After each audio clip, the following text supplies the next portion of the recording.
오늘의 주제는 그리스도인의 자유입니다. 앞에서 국가 공권력에 따르라고 하는 말씀을 했습니다. 당연히 이 공권력을 따르게 될 때에 개인의 자유 문제를 거론할 수밖에 없습니다. 왜냐하면 공권력이 집행되면서 개인의 자유가 침해당할 수 있기 때문이죠. 그렇다고 하면 우리 그리스도인들은 우리가 가진 자유를 어떻게 누려야 되는가? 우리의 자유란 무엇이고 그 자유를 어디까지 누릴 것인가? 이 점에 대해서 오늘 말씀을 통해서 함께 나누도록 하겠습니다. 우선 첫째로는 너희는 자유인이라고 하는 선언입니다. 우리 그리스도인의 신분은 하나님께 속한 자유인입니다. 너희는 자유가 있으나, 이렇게 오늘 말씀이 시작되죠. 이 엘류세로이라고 하는 이 헬라어 단어의 의미는 류오라고 하는 풀어준다는 의미에서 왔습니다. 그래서 너희는 매임에서부터 풀려난 자, 그래서 자유인이란 그런 의미죠. 영어로 번역할 때는 as free man이라고 이렇게 되어 있습니다. 두 단어로 되어 있는데요. 자유인으로서 혹은 자유인처럼, 이제 그런 의미죠. 자, 우리가 그리스도 안에서 자유인인데, 그러면 우리가 가진 자유는 어떤 자유인가? 이 말씀을 드리기 전에 우리가 일반적으로 가지고 있는 자유의 개념에 대해서 말씀을 좀 나누려고 합니다. 세상 사람들은 무엇을 자유라고 하는가? 우선 우리는 우리 헌법상의 자유를 생각할 수 있습니다. 우리 대한민국 헌법에는 개인의 자유와 관련해서 여러 가지 명문화된 내용들이 있습니다. 헌법 제10조에 보면 모든 국민은 인간으로서의 존엄과 가치를 가지며 행복을 추구할 권리를 가진다. 국가는 개인이 가지는 불가침의 기본적 인권을 확인하고 이를 보장할 의무가 있다. 의무를 진다. 이렇게 규정하고 있습니다. 그리고 헌법 제12조에서 22조까지는 여러 가지 개인의 자유를 규정하고 있습니다. 예를 들면 12조의 신체의 자유, 또 14조의 거주 이전의 자유, 이어서 직업 선택의 자유, 주거의 자유, 사생활의 자유, 통신의 자유, 양심의 자유, 종교의 자유, 또 언론 출판 집회 결사의 자유, 학문과 예술의 자유 등을 규정하고 있습니다. 그리고 헌법 37조에 보니까 이러한 헌법상 보장된 개인의 자유를 제한할 경우에도 함부로 제한하지 못하도록 명시하고 있습니다. 제37조 1항에 보면은 국민의 자유와 권리는 헌법에 열거되지 아니한 이유로 경시되지 아니한다. 2항에는 국민의 모든 자유와 권리는 국가 안전보장, 질서유지 또는 공공복리를 위하여 필요한 경우에 한하여 법률로서 제한할 수 있으며 제한하는 경우에도 자유와 권리의 본질적인 내용을 침해할 수 없다. 그래서 우리 자유에 대해서, 우리가 가지고 있는 시민권적인 자유에 대해서 요약한다고 하면은 우리 주로 이제 신체에 관련된, 신체 활동과 관련된 그런 자유, 그리고 마음에 있는 우리의 사유, 생각하는 자유죠. 마음에서 생각하고 그것을 또 표현할 수 있는 이런 자유들을 중심으로 해서 이런 자유들을 규정하고 있습니다. 그럼 이제 성경으로 돌아와서, 그럼 성경이 말씀하는 자유는 어떤 것일까? 이 세상 사람들이 생각하는 이런 일반적인 자유와는 개념이 상당히 다릅니다. 성경이 강조하는 자유는 오히려 신체적인 것보다는 영적인 데 있어요. 그 영혼의 자유. 그런데 그 영혼의 자유라고 하는 것은 어떻게 우리에게 주어지는 것인가?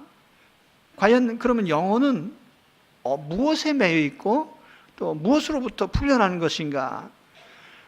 그런데 한마디로 얘기하면은 우리의 영혼이 악한 영의 지배 아래 또 죄와 그 형벌 아래 있다고 하는 것이죠. 또 이걸 다른 말로 하면은 하나님의 율법을 어기고 또 그에 따른 하나님의 형벌 아래, 하나님의 심판 아래 있다고 하는 것입니다. 그리고 그것은 이미 그 집행을 당하고 있는 상태에 있는 거예요. 그래서 우리가 자유롭지 못한 것은 사실은 신체가 아니고 영혼인데, 그 우리의 영혼은 오히려 하나님의 심판 아래에서 징계를 받고 있는 상태예요. 자유롭다고 할 수 없는 거죠. 여러분, 교도소에 있는 사람이 자유인이라고 할 수 없잖아요. 마찬가지로 우리가 하나님의 심판 아래에 있는 사람들을 자유롭다고 말할 수 없는 것입니다. 또 실제적으로 이 하나님 밖에 있는, 또 하나님의 진노 아래에 있는 사람들은 오히려 그 영혼이 악한 영의 지배하에 있어요. 그래서 우리 마음의 어떤 탐욕이나 죄에 대한 욕망을 통제하지 못합니다. 그래서 아무리 양심적인 사람이라도 마음의 욕심을 제거할 수가 없는 거예요. 그래서 계속적으로 죄를 지으면서 살아가고, 또 하나님 앞에서 본다면 언제나 우리는 누적 범죄자입니다. 누적 전과자예요. 그럼 한 가지 죄를 지었으면 안 져야 되는데 계속 짓는 거예요. 거짓말 하지 말아야 되는데 또 하고 우리가 여러 가지 하나님의 하지 말라고 한 것들을 계속적으로 범하면서 살고 있어요. 그래서 하나님의 진노와 심판 아래에 있는데, 이러한 하나님의 정죄와 심판에서 풀려난 상태를 자유롭다고 하는 거예요. 그래서 이걸 우리가 정죄로부터의 자유, 율법의 정죄로부터 하나님의 심판으로부터 풀려난 자유, 그래서 그걸 우리 영혼의 자유라고 말하는 것입니다. 이 점에 대해서 이제 예수님께서 가르치신 내용을 보면은 예수님께서 요한복음 8장 33절에 진리를 알지니 진리가 너희를 자유롭게 하리라, 이런 말씀을 하셨어요.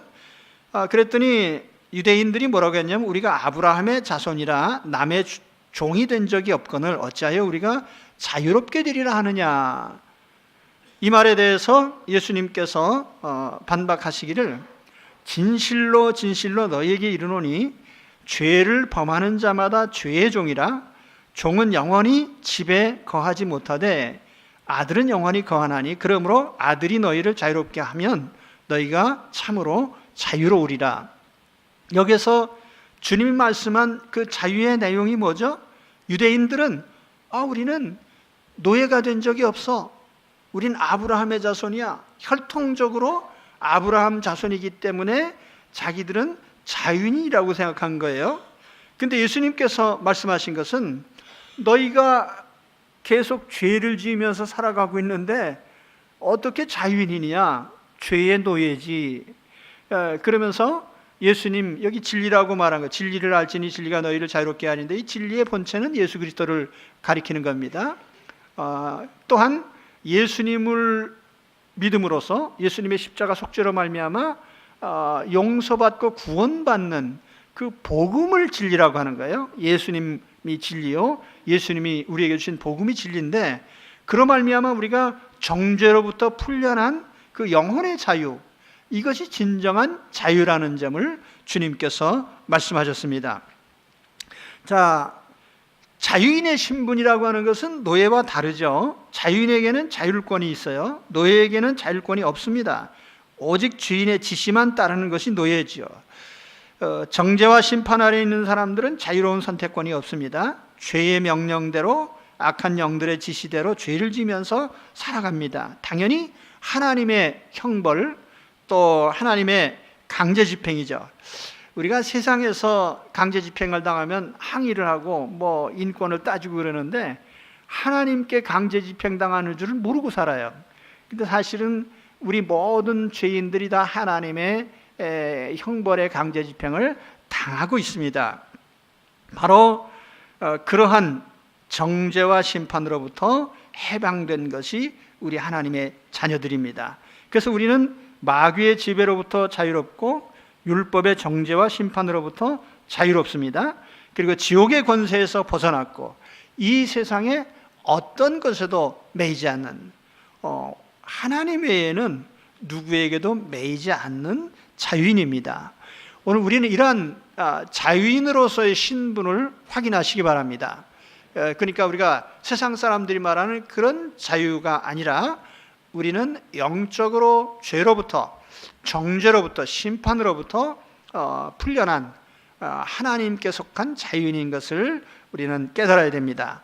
그 다음에 두 번째로 말씀드릴 것은 이 자유의 오용 문제예요. 자유인이라고 해서 함부로 행동해도 되는 게 아닙니다. 자유의 한계가 있습니다. 자유를 잘못 사용하지 말아야 됩니다. 그래서 베드로 사도는 이것을 구체적으로 이렇게 지적을 합니다. 그 자유로 악을 가리는 데 쓰지 말고. 자, 세상법도 자유가 무제한 보장된 게 아니에요. 우리의 자유가 당연히 제한될 수 있는 게 뭐죠? 나의 자유가 타인의 권리를 침해하면 안 돼요. 나의 자유가 타인의 자유를 침해하는 것이 되어서는 안 됩니다. 또 그렇기 때문에 내가 자유가 있다고 해서 마음대로 다른 사람을 때리거나 남의 소유를 가지거나 처분하거나 타인의 명예를 함부로 훼손할 수 없습니다. 헌법과 법률만 그런 게 아니라 우리의 윤리나 도덕률도 우리의 자유를 스스로 제한하도록 만드는 거죠. 공공의 유익이나 질서라고 하는 것도 우리 개인의 자유를 당연히 제한하도록 하는 것입니다. 우리 그리스도인의 자유도 마찬가지죠. 우리가 정죄에서 벗어났다고 해서 우리는 하나님께 용서받은 모든 정죄에서 풀려난 자유인이야, 그래서 우리는 함부로 할 수 있어, 이렇게 생각하면 안 되는 거죠. 근데 많은 그리스도인들이 이 복음 안에서 방종을 하고 있어요. 다시 말하면 정죄에서 벗어났으니까 법을 안 지켜도 돼. 참 몰라도 너무 모르는, 그러니까 우리가 복음으로 자유를 얻었다고 해서 하나님의 계명들이나 법을 다 무시하고 살아도 되느냐? 아니란 말이에요. 그렇죠? 초대교회에 이런 이상한 이단자가 나타났어요. 그래서 유다서 1장 3절에 보면은 그 유다가 이런 교훈을 했습니다. 사랑하는 자들아, 우리가 일반으로 받은 구원에 관하여 내가 너희에게 편지하려는 생각이 간절하던 차에 성도에게 단번에 주신 믿음의 도를 위하여 힘써 싸우라는 편지로 너희를 권하여야 할 필요를 느꼈노니. 무슨 말이냐면 우리가 예수님을 통해서 단번에 용서받고 구원받아 하나님의 자녀가 됐는데 이 복음을 잘못 사용하는 자들이 있기 때문에 우리가 복음을 붙들고 싸워야 되겠다, 그런 얘기입니다. 그럼 뭐가 싸워요? 그 다음 절에 보면 이는 가만히 들어온 사람 몇이 있음이라. 그들은 옛적부터 이 판결을 받기로 미리 기록된 자니 경건하지 아니하여 우리 하나님의 은혜를 도리어 방탕한 것으로 바꾸고. 이게 은혜를 방탕한 것으로 바꿨다는 말이 무슨 뜻이냐면, 이 당시에 어떤 이원론자들은 영혼을 선하고 육체는 악하다, 그런 이분법적인 생각을 가졌어요. 하나님 우리에게 육체와 영혼을 주셨잖아요. 우리의 육체와 영혼은 똑같이 소중하기 때문에 우리 주님께서 영혼만 구원하신 게 아니라 육체도 구원하시고, 예수님께서 영적으로만 오신 게 아니라 육신으로 오셨잖아요. 그런데 이 잘못된 생각을 가진 사람들은 육체는 악하니까 무가치하다, 그래서 우리는 영혼 구원만 받으면 되고 육체는 마음대로 살아도 돼, 이런 생각을 가졌다는 거예요. 그래서 이 사람들이 바로 그 하나님의 은혜를 방탕한 것으로 바꾼 자들이죠. 홀로 하나이신 주제 곧 우리 주 예수 그리스도를 부인하는 자니, 예수님을 부인했다는 건 육체로 오신 예수님을 부인했다는 거예요. 육체의 가치를 무시한 거죠. 이 사람들은 무엇이든지 그 알지 못하는 것을 비방하는도다. 또 그들은 이성 없는 짐승같이 본능으로 하는 그것으로 멸망하느니라. 육체의 요구대로 살자는 게 뭐예요? 본능주의 아니에요? 그 때문에 망한다는 거예요. 화 있을진저 이 사람들이요 가인의 길에 행하였으며 삭슬 위하여 발람의 어그러진 길로 몰려갔으며 고라의 패역을 따라 멸망을 받았도다. 그들은 기탄 없이 너희와 함께 먹으니 너희의 애찬에 암초요 자기 몸만 기르는 목자요 바람에 불려가는 물 없는 구름이요 죽고 또 죽어 뿌리까지 뽑힌 열매 없는 가을나무요 자기 수치의 거품을 뿜는 바다에 거친 물결이요 영원히 예비된 캄캄한 흑암으로 돌아갈 유리하는 별들이라. 이 사람들은 분열을 일으킨 자며 육에 속한 자며 성령이 없는 자니라. 그러니까 초대교회에 벌써 이런 복음을 왜곡하는 자들이 나타났단 말이에요.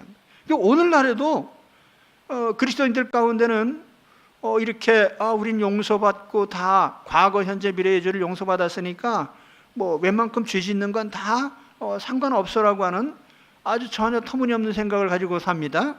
여러분, 십계명이 뭡니까? 십계명은 구원 얻기 위해서 주신 게 아니라 우리가 어떻게 살아야 되는지 삶의 표준을 가르쳐 준 거예요. 그리고 또 그것을 어길 때 우리가 어떤 징계를 받는가에 대해서, 그러니까 율법의 목적은 정죄하는 것도 있지만 또 한편으로는 우리가 어떻게 살아야 되는지 한 삶의 표준이란 말이에요. 우리 대한민국 헌법과 법률이 단순히 범죄자를 처벌하기 위해서 존재하는 것만 아니에요. 적어도 대한민국 국민이라고 하면은 이런 정도는 지키면서 삶의 어떤 기준을 가지고 살아야 될 것 아니냐, 그런 하나의 기준적인 역할을 하는 것입니다.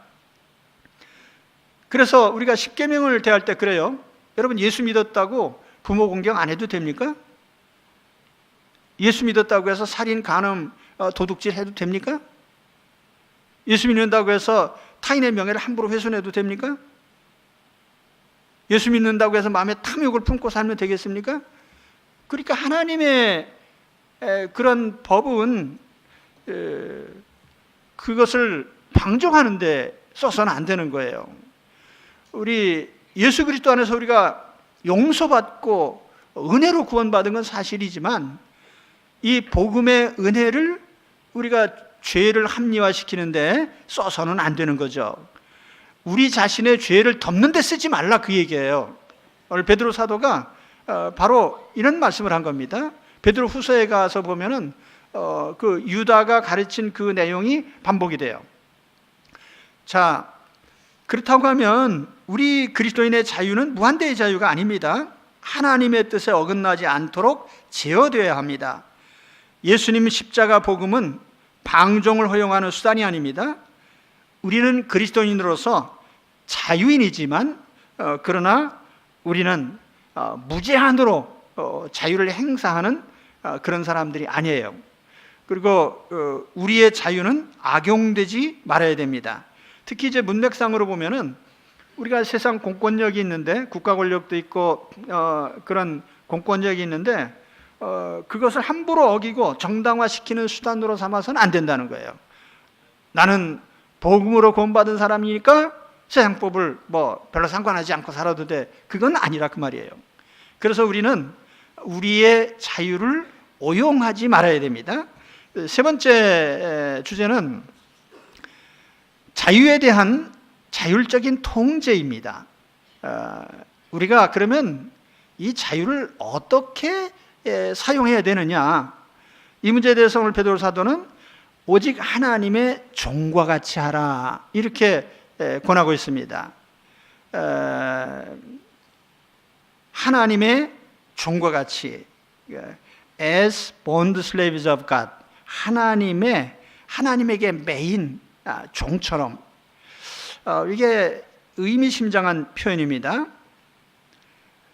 우리가 자유를 얘기할 때 자유의 개념이라고 하는 것은 무한대로 할 수 있다는 의미가 아니고 어떤 강한 자유를 전제로 하는 거예요. 자, 노예에게는 재량권이 없어요. 명령대로만 움직여야 돼요. 자기가 판단하고 결정하는 권한이 거의 없습니다. 그런데 자유인에게는 자율권이 있어요. 스스로 판단하고 결정하고 행동할 수 있는 그런 권한이 있습니다. 자유라고 하는 것이 잘못 생각하면은 마음대로 하는 것으로 오해를 합니다만은 자유라고 하는 것은 오히려 어떤 권세 아래서 자율권을 행사하는 거예요. 그래서 마음대로 하면 안 되는 거죠.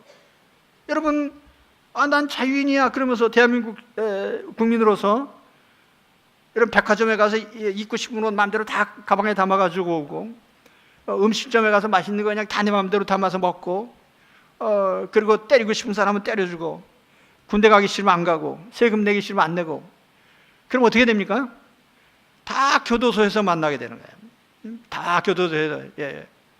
그러니까 세상의 자유도 자기 스스로가 제한을 해야 되는 거예요. 자기 제어를 해야 돼요. 근데 중요한 것은 자유의 크기는 자율권이 얼마나 큰가에 따라서 결정이 되는 겁니다.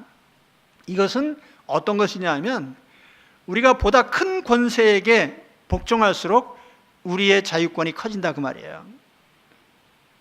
그러니까 좀 비유가 좀 그렇긴 하지만은 폭력 조직을 생각해 보면은 제일 자유가 많은 사람이 누구죠? 두목이죠. 그리고 제일 자유가 없는 사람 말단 쫄개입니다. 그래서 두목은 거의 제 마음대로 하는데 쫄개는 거의 결정권이 없기 때문에 시키는 대로만 해야 돼요. 쫄개가 하는 일이 뭐냐면 주로 시키는 대로 하다가 걸리면 죄를 옹팡 뒤집어 쓰고 감옥에 가는 일을 한다 그 말이에요. 그러면 자, 우리는 최고 권력자에게 속한 사람들이 누구죠? 하나님께, 창조주 하나님께. 할렐루야. 우리가 속한 최고 권력자이신 하나님. 그러니까 우리는 하나님께 속한 자유인이에요. 자율권이 가장 큰 사람들이에요. 하나님 외에는 매이지 않아요. 세상 권력도 그래요. 우리 대한민국에서 제일 큰 권력자가 대통령인데 대통령 권력에 가까이 있는 사람일수록 자율권이 커지는 거예요. 근데 우리가 이 영적 세계에서 보면은 우주 창조주신 하나님, 우리 만물의 통치자이신 하나님이 우리의 주인이시기 때문에, 그리고 우리 아버지예요. 우리 하나님의 자녀들입니다. 그렇기 때문에 가장 큰 자율권을 가진 하나님의 자녀요, 자유인인 것입니다. 그래서 자유라고 하는 것은 자율권에 의해서 제어되고, 그것은 그가 속한 권력의 크기에 따라서 자율권이 결정이 되는데, 우리는 창조주께 속했기 때문에 가장 큰 자율권을 가진 사람들이라는 걸 우리는 깨달아야 됩니다. 자, 그러면 반대로 영적으로 가장 매인 사람들이 누구죠? 마음에 하나님이 없는 사람들, 하나님께 매이지 않은 사람들은 실상은 우리 성경 원리대로 하면은 하나님께 매인 사람은 하나님 외에는 매이지 않아요, 영적으로. 그런데 하나님이 없는 사람은 하나님 외의 모든 것에 매입니다. 굉장히 중요한 영적 원리입니다. 그래서 인간 세상에서 일어나는 모든 죄들은 다 악한 영들의 지배 아래 일어나는 것들이에요. 사실 그렇잖아요. 멀쩡한 사람이 왜 죄를 반복해서 짓죠? 그게 나쁜 거는 알기는 아는데 제어가 안 되는 거예요. 영혼의 자유가 없다는 뜻이에요.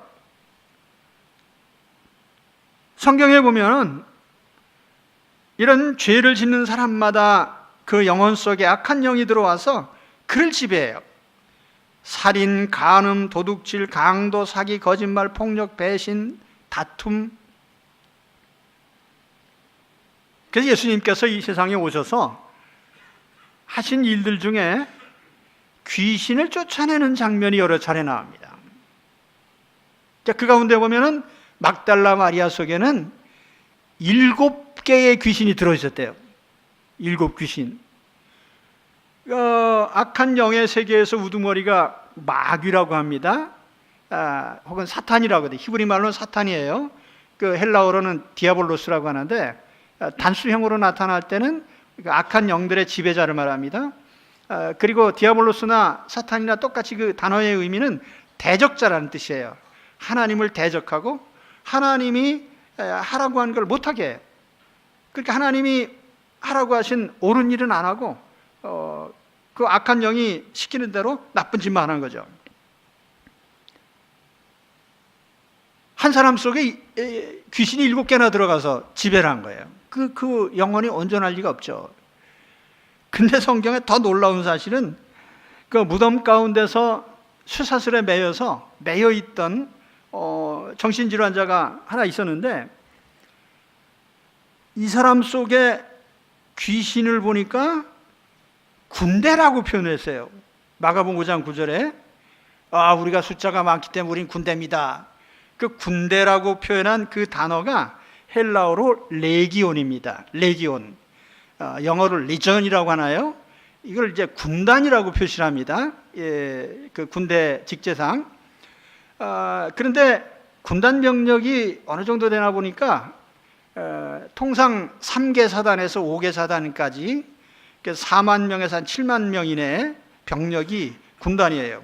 그 로마 군단으로 치면은 3천 명 정도가 군단입니다. 레기온이 3천 명에서 또 많을 때는 한 6천 명까지. 그런데 한 사람 속에 군단 병력이 들어가 있어요. 귀신이. 혹시 여기 옛날에 군단 병력이 들어가 계신 분들이 혹시 있었는지 모르겠습니다. 그러니 그 많은 악한 영들이 마음속에 들어와서 온갖 일들을 하게 하는 거죠. 바른 판단하지 못하게 하고 나쁜 짓 하게 하고. 그렇죠? 그렇다니까요. 그래서 우리 영혼 속에 이제 예수 그리스도로 말미암아 우리가 속죄받고 하나님의 자녀가 되고 그리스도께서 우리 마음에, 성령께서 우리 마음에 계실 때에 더 이상 이런 악한 영들이 우리를 함부로 지배하지 못합니다. 물론 우리를 잠깐 실족시킬 수는 있겠지만 결코 우리를 영원히 실족할 수 있게 만들 수는 없어요. 왜냐하면 하나님께서 우리를 인도하시고 우리 영혼을 지배하시기 때문에요. 자, 그러면 이제 다시 자유의 문제에 대해서, 자기 제어의 문제에 대해서 생각해 봅시다. 오늘 베드로 사도는 우리에게 명령을 합니다. 오직 하나님의 종과 같이 하라. 자, 여기 종이란 말이 나와요. 이제 옛날 말로 하면 노예입니다. 너희는 하나님의 노예처럼, 하나님의 종처럼 해라. 자, 아까 말씀드렸죠? 노예도 노예 나름이지 하나님께 속한 노예는 노예가 아니죠. 재량권이 가장 큰, 자율권이 가장 많은. 그래서 여기 자녀라는 말과 노예라는 말이 동급으로 사용돼요. 하나님께 속한 최상의 권력을 가진 노예. 그렇죠? 그러니 뭐 얼마나 자유가 큰 거예요. 표현은 노예라고 했지만. 그래서 우리가 이러한 하나님의 종으로서 자기를 제어하라는 거예요. 그러니까 이게 우리가 자유인이긴 한데 스스로 노예처럼 그렇게 처신하라는 거예요. 종처럼 마지못해서가 아니라 스스로 기꺼이 내 자유를 제한하라는 말이죠. 이제 구체적으로 사도 바울은 고린도전서 7장 29절에서 이렇게 말씀한 적이 있습니다. 형제들아, 내가 이 말을 하노니 그 때가 단축하여진 거로 이후부터 안에 있는 자들은 없는 자 같이 하며, 뭐 안에 있다고 해서 자기 하고 싶은 대로 마음껏 그렇게 하지 말고 좀 제어를 해요. 왜냐면 혹시 안에 없는 자들도 있으니까 혼자 너무 행복한 척 하지 말라는 것이죠.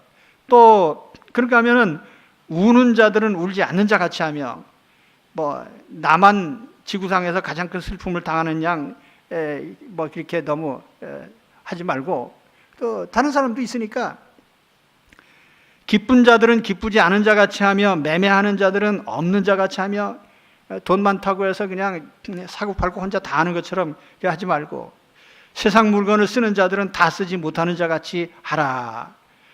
세상의 외형은 지나감이라. 자, 내가 자유인이지만 자유인으로서 하고 싶은 걸 마음대로 다 하지 않고 스스로 내 자유를 제한해요. 자기 제어를 해요. 자, 그렇게 되면 어떤 결과가 나타나죠? 하나님으로부터 우리에게 보상이 옵니다. 이 얘기를 안 하면 또 은혜가 안 되겠죠. 우리가 스스로 자유를 제한할 때에 하나님은 뜻밖에도 큰 보상을 주셔요. 저는 이 말씀 보다가 아하, 상 받는 길이 이거구나라는 생각을 했습니다. 자, 이제 보세요. 고린도전서 9장 18절 19절에 사도 바울이 이렇게 말씀을 합니다. 그런즉 내 상이 무엇이냐? 내가 복음을 전할 때 값없이 전하고 복음으로 말미암아 내게 있는 권리를 다 쓰지 아니하는 이것이로다. 내가 모든 사람에게서 자유로우나 스스로 모든 사람에게 종이 된 것은 더 많은 사람을 얻고자 함이라.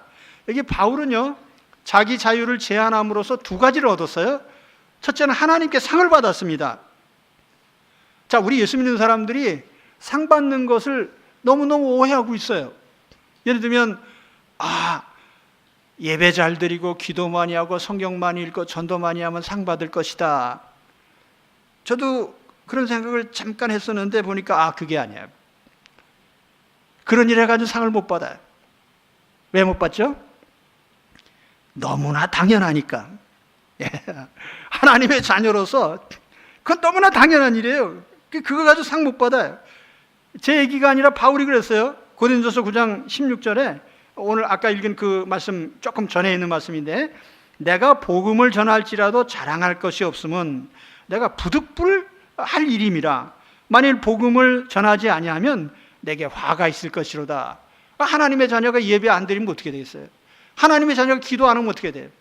하나님의 자녀가 당연히 주일 성수하고 전도하고 그래야 되잖아요. 그리고 봉사하는 것, 여러분 당연히 할 일 했다고 상 받지는 않아요.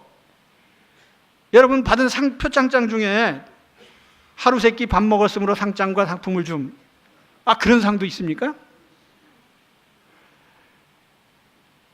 이 사람은 매일 아침 일어나서 세수를 열심히 했으므로 상을 줌, 그런 상이 있습니까?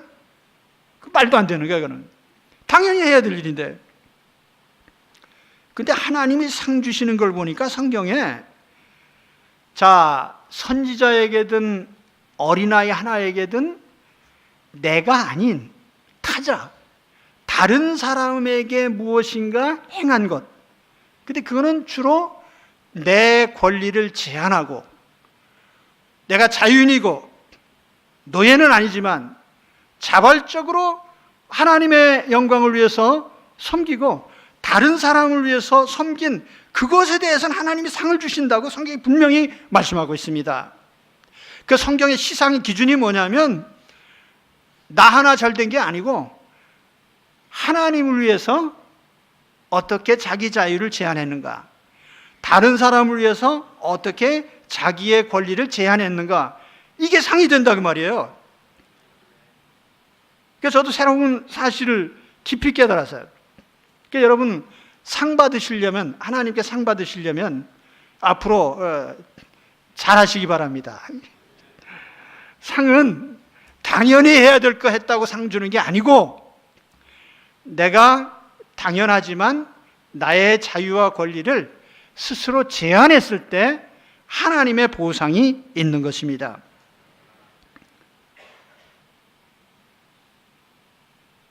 당연히 하나님의 보상이 오니까 우리가 흔히 하는 말씀에 내 영혼이 잘되고 범사에 잘되고 강건하라, 당연히 그것이 하나님의 상급으로 오겠죠. 누가복음 6장 38절에 보면은 주라 그리하면 너희에게 줄 것이니 곧 후히 되어 누르고 흔들어 넘치도록 하여 너희에게 안겨주리라. 바로 이와 같은 상급이 어디서 와요? 우리가 자인으로서 자기 제어를 하면서 하나님을 위하여 다른 사람들을 위해서 자기를 종으로 썼을 때 주시는 상급이에요. 그러니까 오늘 상을 똑바로 알고 행하시기 바랍니다. 그러니까 상 받을 일을 하셔야 돼요. 당연한 일을 하면서 상 받을 기대는 하지 마시고요. 그러니까 내 권리를 제한할 때, 자, 그러면 성경의 두 번째 결과는 뭡니까? 사람을 얻게 되는 거예요. 바울이 그렇게 함으로써 내가 모든 사람에게 자유로우나 스스로 모든 사람에게 종이 된 것은 더 많은 사람을 얻고자 함이라. 이 사람 얻는다는 건 뭐냐면 전도에 성공했다는 얘기예요. 영혼을 얻었다는 뜻이에요. 사람을 구원하는 데 성공했다, 그 뜻입니다. 바울은 자유인이지만 또 외형적으로도 바울은 자유인이에요. 로마 시민권자예요. 로마 제국에서 시민권자가 가지는 특별한 자유가 있습니다. 그런데 그런 자유를 스스로 제한을 했어요. 유대인에게 종노릇하고 이방인에게 종노릇하고, 그래서 어떻게 됐죠? 유대인을 구원하고 이방인을 구원했어요. 실제로 빌립보에서 바울이 전도하다가 어떤 여자 노예가 점을 잘 쳐서 주인에게 돈을 많이 벌어줬습니다. 근데 이 여자가 바울을 쫓아다니면서 귀찮게 해가지고, 바울이 내가 예수님의 이름으로 명하노니 그 사람에게서 나가라 그랬더니 귀신이 나갔어요. 그래서 점을 못 치게 됐어요. 그러니까 주인이 생각할 때 얼마나 화가 납니까? 돈벌이가 없어졌으니. 그래서 사람들을 막 선동하고 관리들을 선동해가지고 사도 바울을 붙잡아다 때리고 감옥에 가뒀어요. 로마 제국에서 감히 로마 시민권자를 재판도 없이 막 때리고 가두고 하면 큰일 납니다. 근데 바울은 왜 나 로마 시민권자요 이렇게 말을 안 했을까요? 네? 그죠? 요즘도 뭐 보면은 세상에 세도 있는 사람은 자기 신분을 밝히잖아요. 나 이런 사람이요. 그런데 바울이 나 로마 시민권자요. 당신들이 함부로 나 때릴 수 없어. 그러면 당장 사과하고 풀려났을 텐데. 그래서 바울이 얻은 게 뭐죠? 간수장과 가족과 자녀들과 종들과 한 집안 전체를 다 구원했어요. 할렐루야. 그러니까 그것이 우리의 권리와 자유를 제한함으로써 스스로 종노릇함으로써 얻은 결과예요. 사람을 얻는 것도 마찬가지예요. 이건 기본 원리가 같습니다. 여러분, 세상에서 주변에 사람이 없는 사람은 종노릇 안 했기 때문이에요. 주변에 종노릇 잘하는 사람은 주변에 사람이 많아요. 친구도 많고 이웃도 많고 그냥 곁에 사람이 많다 그 말이에요. 그러니까 종노릇 하기 싫어하는 사람, 그 사람 주변에 사람이 없어요.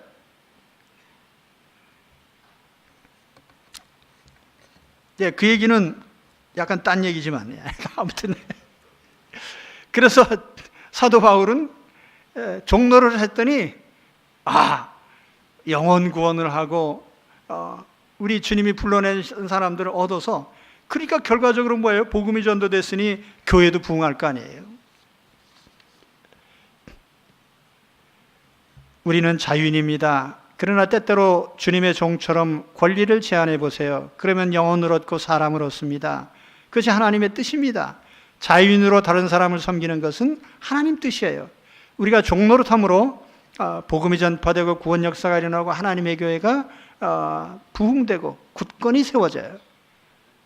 그렇죠?